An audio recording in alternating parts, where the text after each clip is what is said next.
O Evangelho de Maria Madalena é um texto apócrifo descoberto no final do século XIX. Ele faz parte da literatura gnóstica e está incompleto, com lacunas significativas no manuscrito. Este Evangelho apresenta Maria Madalena como uma figura central entre os discípulos de Jesus, mostrando-a como alguém que possuía um entendimento espiritual profundo, muitas vezes superior ao dos outros apóstolos. O texto explora temas como a natureza da alma, o autoconhecimento e o desapego das paixões materiais. Ele sugere que a salvação está ligada a uma jornada interna de iluminação, enfatizando a sabedoria espiritual em detrimento das leis externas e dogmas. Também apresenta Maria como uma guia e uma intérprete dos ensinamentos de Cristo. Esse evangelho destaca o papel de Maria Madalena como uma líder espiritual, desafiando as hierarquias tradicionais e as visões patriarcais que prevaleceram no cristianismo posterior. A obra é valiosa por fornecer uma perspectiva alternativa sobre o cristianismo primitivo e a importância da espiritualidade individual. No Evangelho de Maria Madalena, a salvação é apresentada como um processo profundamente interno, desvinculado de estruturas externas como leis, dogmas ou tradições religiosas organizadas. Maria ensina que a libertação espiritual é alcançada através do autoconhecimento e da superação de medos, desejos e ignorância.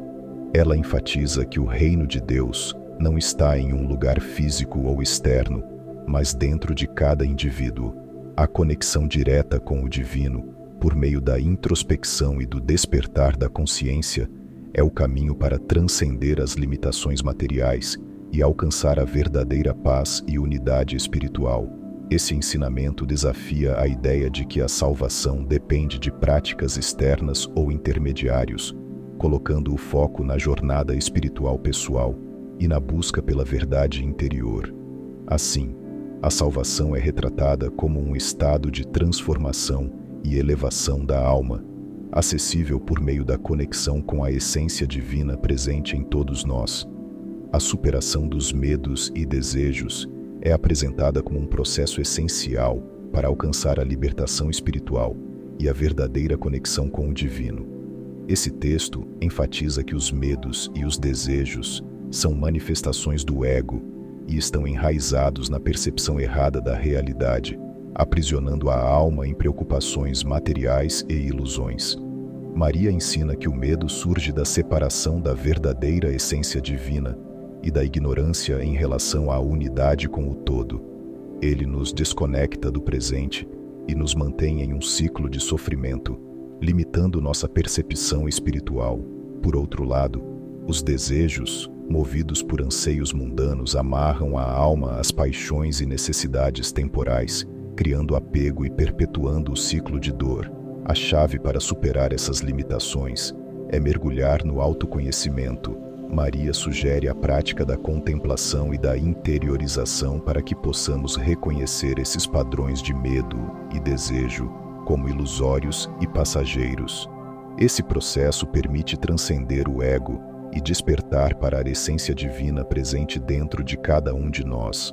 Ao superar medos e desejos, o indivíduo se liberta da dualidade, do apego e da aversão, alcançando um estado de serenidade e paz interior. Esse estado é essencial para a verdadeira salvação, que, segundo Maria, é um processo interno, não dependente de forças ou práticas externas, mas da capacidade de cada pessoa de se reconectar à sua natureza divina. No Evangelho, a alma é descrita como uma essência divina, uma parte eterna do ser humano que transcende as limitações do mundo material.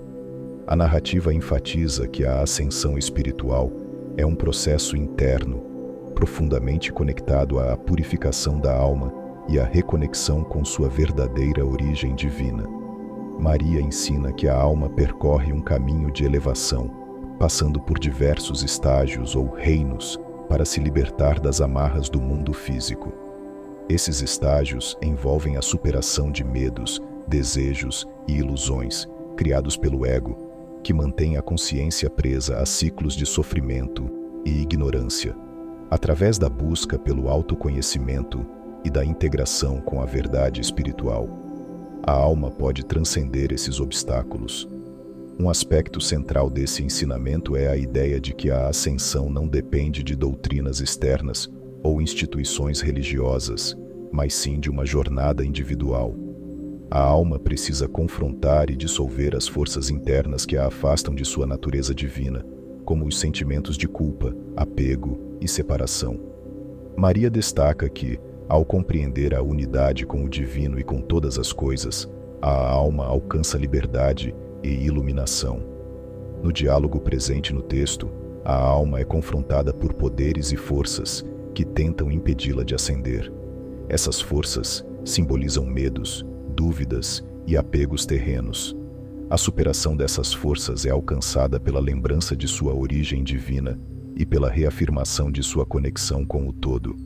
Esse processo leva à visão clara, um estado de consciência superior em que a alma reconhece sua verdadeira natureza. Assim, o Evangelho de Maria Madalena propõe que a ascensão espiritual é uma jornada interior de purificação, autoconhecimento e conexão com o divino, guiada pela consciência de que a alma é eterna e possui o potencial de transcender todas as limitações do mundo material. Um dos ensinamentos mais relevantes é sobre a unidade com o todo é central e profundo, destacando a interconexão de todas as coisas e a essência divina compartilhada entre todos os seres. Esse evangelho apresenta a ideia de que o mundo material e as divisões percebidas são ilusões, criadas por nossas limitações humanas e pelo apego ao ego. Maria ensina que a verdadeira salvação e iluminação surgem ao compreender que somos parte de uma realidade unificada, uma consciência divina que permeia tudo. Ao transcendermos os medos, desejos e separações criadas pelo ego, nos reconectamos com essa verdade fundamental de que não há dualidade, mas sim unidade. Essa unidade também se manifesta na busca pela harmonia interior, onde o indivíduo reconhece que suas partes aparentemente conflitantes, corpo, mente e alma, fazem parte de um todo integrado. Quando nos libertamos das falsas crenças e dos julgamentos que nos isolam, experimentamos uma conexão direta com o divino, percebendo que o reino de Deus não está fora de nós, mas é acessível dentro de cada ser. Maria Madalena também sugere que o caminho para essa compreensão passa pela sabedoria espiritual e pelo autoconhecimento. Em seus diálogos, ela enfatiza que a separação entre eu e outro é uma ilusão e que, ao cultivar o amor, a compaixão e a consciência plena, tornamo-nos capazes de perceber a unidade universal.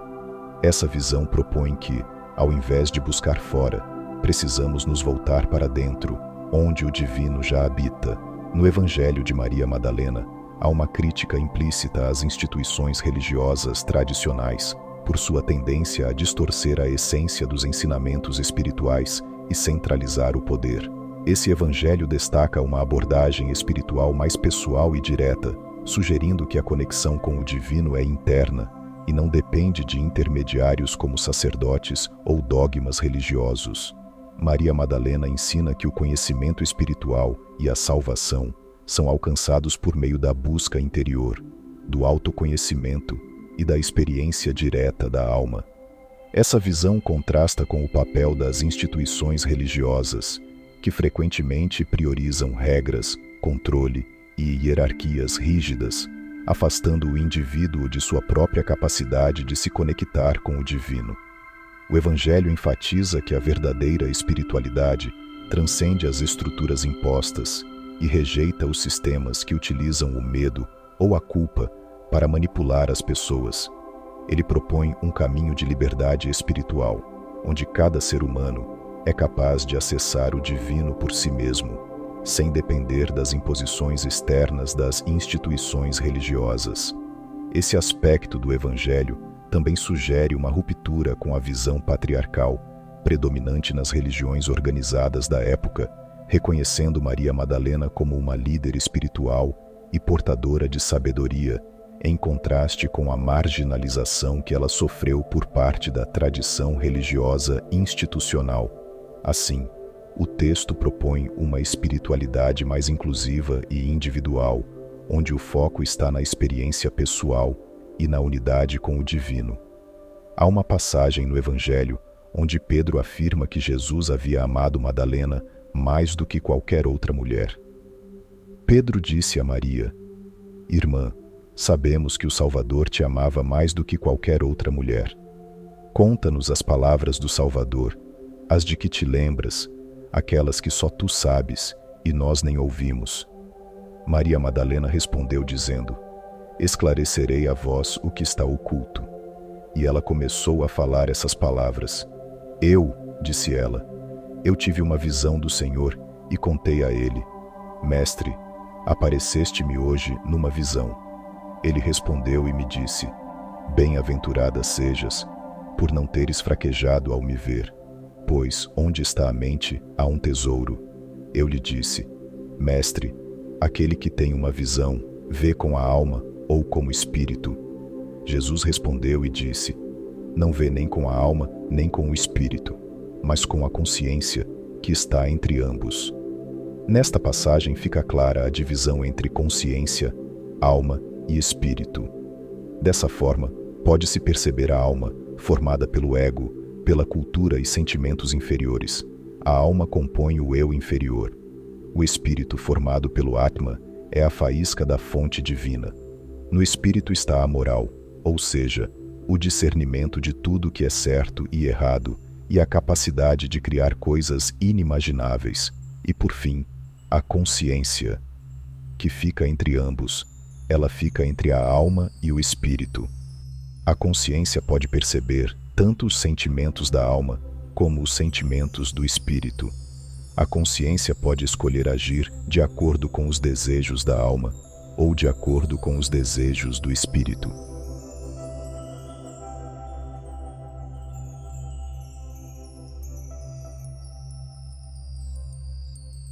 No Evangelho de Maria Madalena é descrita as 7 potências da ira. Elas representam obstáculos espirituais que impedem o avanço da alma. Cada uma dessas potências reflete um aspecto da experiência humana que precisa ser superado para alcançar a ascensão espiritual. A primeira é a escuridão. Simboliza a ignorância espiritual, a falta de conexão com a verdadeira essência divina e o desconhecimento da natureza transcendente da alma. Representa o estado de confusão ou cegueira que surge quando a mente está dominada pelo ego, medos e ilusões do mundo material.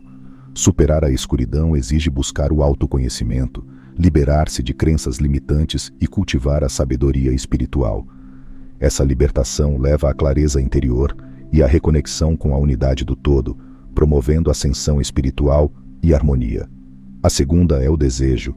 É descrito como uma força que aprisiona a alma nas preocupações e prazeres do mundo material, afastando-a de sua verdadeira essência divina. Ele representa os anseios desenfreados, muitas vezes ligados ao ego, que perpetuam o sofrimento e a ilusão. Maria ensina que é necessário transcender o desejo, reconhecendo-o como uma manifestação temporária e ilusória, para alcançar a liberdade espiritual e a harmonia com o todo. Isso envolve cultivar o desapego e direcionar a energia para o autoconhecimento e a iluminação. A terceira é a ignorância, a ausência de conhecimento profundo sobre a verdadeira natureza do ser. É apresentada como uma das potências que mantém a alma presa à ilusão e ao sofrimento. Ela simboliza a falta de compreensão da verdadeira natureza espiritual do ser humano e do universo, fazendo com que a pessoa se identifique apenas com o mundo material e com o ego. Maria ensina que superar a ignorância exige buscar o autoconhecimento, despertar para a verdade interior e reconhecer a unidade com o divino, libertando-se das limitações impostas por crenças e percepções ilusórias. A quarta é a comoção da morte. Refere-se ao momento em que a alma enfrenta as limitações do mundo material e o medo da separação e do desconhecido. É uma experiência simbólica da transição e do desapego das potências que prendem o ser humano à matéria, como os medos, desejos e a ignorância. Para superar essa comoção, a alma deve transcender o ego e reconhecer sua natureza divina, conectando-se à unidade com o todo. Essa etapa marca um progresso essencial no caminho espiritual. A quinta é a escravidão da carne. Refere-se à condição humana de estar preso aos desejos, impulsos e limitações do corpo físico. Esse conceito simboliza a luta espiritual contra os apegos materiais e os instintos básicos que obscurecem a conexão da alma com sua essência divina. Para superar essa escravidão, é necessário transcender as necessidades do ego e do corpo, alcançando um estado de consciência superior que liberte o indivíduo das ilusões do mundo material e permita a união com o todo. A sexta e a intenção insensata representam um estado de mente ou motivação que é guiado por ilusões, impulsos egocêntricos e desejos desordenados, distanciando o indivíduo de sua verdadeira essência espiritual. Esse conceito remete a ações ou pensamentos que não têm um propósito elevado ou alinhado à busca pela verdade interior. Superar a intenção insensata envolve trazer consciência às motivações internas, substituindo impulsos guiados pelo ego por intenções puras e espiritualmente alinhadas, permitindo maior conexão com o divino e a sabedoria universal. A sétima é ira egoísta. Refere-se à raiva que surge do apego ao ego, das frustrações pessoais e do desejo de controlar situações ou pessoas para atender interesses individuais. Essa forma de ira está enraizada no medo e no orgulho, desconectando a pessoa de sua essência espiritual e da harmonia com o todo. Superá-la implica reconhecer suas origens no ego, praticar o desapego e buscar a compaixão e o entendimento como formas de lidar com os desafios, promovendo o equilíbrio interno e evolução espiritual. Essas potências são descritas como forças que a alma precisa transcender para alcançar a pureza e a conexão com o divino. Mas como anda a humanidade? A grande massa está completamente perdida e afastada da função divina. A humanidade faliu de valores morais e permitiu que psicopatas tomassem o poder político, a justiça, a saúde, permitiu que o mal decida o que nos será ensinado, permitiu que o mal dominasse as ferramentas de comunicação e nos acostumar com traições, estupidez, luxúria, corrupção e violência. E o pior de todos, ensinou as pessoas de bem a não reagir, a se comportarem como cordeirinhos que serão abatidos. Mas tudo isso já era previsto, como em Mateus 22:16, muitos serão chamados, mas poucos serão escolhidos. E você já fez a sua escolha? Então deixe o joinha e se inscreva neste canal que tem o propósito de despertar pessoas de honra. Compartilhe com aqueles que irão gostar do conteúdo. Assim seremos cada vez mais fortes. Até o próximo vídeo. Somos gratos pela sua presença.